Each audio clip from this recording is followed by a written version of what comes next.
A simple roadside conversation takes an unexpected turn. An officer says, "You're free to go," but keeps pushing for a name. So here's the real question. If you're not detained, do you actually have to identify yourself? At his house. I went to his house, knocked on the door, and asked for a ride. Oh, you guys know each other? Yeah. You keep saying someone needed a ride like you didn't know him. No, I mean, I just was telling you what happened. I mean, my friend needed a ride because he obviously ran out of gas. Gotcha. Why didn't you just go to this gas station here?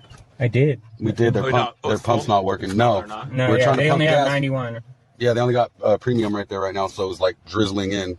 So we only got like a little bit. Right now, the person is standing outside his house, reliving a conversation with someone else about an earlier event. The new detail that stands out is the mention of the gas station nearby having pumps not working and only selling premium fuel. This is different from what was previously mentioned because it adds a layer of inconvenience to the situation. The tension in this moment comes from the subtle annoyance the speaker seems to be feeling towards the other person's questions, as evidenced by the slightly sarcastic tone and the repetition of phrases like, "Oh, you guys know each other." Gas in there. I got you. And you don't want to give Colton your name? No. Why not? Just because I was like exercising my rights. You don't use them, you lose them, no? Yeah. It's fair enough. I mean, you understand though there is the other side of that too. If you don't identify yourself, we don't know who we're talking to, we can just tell you you're free to go. And then you got to hit the road. Does that make sense? Because I like to know who I'm talking to. Yeah. So what I would say is, you're free to go. Does that make sense? Yeah. Because you're not involved in the traffic stop, right?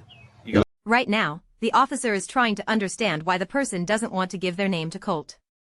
The officer is explaining that if they don't identify themselves, they'll just be free to leave without knowing who they're talking to. What's different here is that earlier, the person was exercising their right not to say anything. But now the officer is framing it as a mutual understanding. They want to know who they're talking to, and the person wants to avoid getting involved in the traffic stop. This moment increases tension because the officer is starting to peel back the layers of what's really going on. They're no longer just... so you can go. If you don't identify yourself, you can go. I can wait for him though, right? You can walk that way. Like, not on my scene. Does that make sense? Yeah. Because then I want to be distracted, So that's how I deal with it. If people don't want to identify themselves, there's obviously a reason. And since you're not involved in the stop, you can go. But he's my ride. So you can just go wait up there if you want. Or you can identify yourself and then we can move on. He didn't ask me to identify myself. He asked me for my name. Same thing. I get what you're saying. Yeah, right? Gene. I'm Gene. Gene, what's your last name?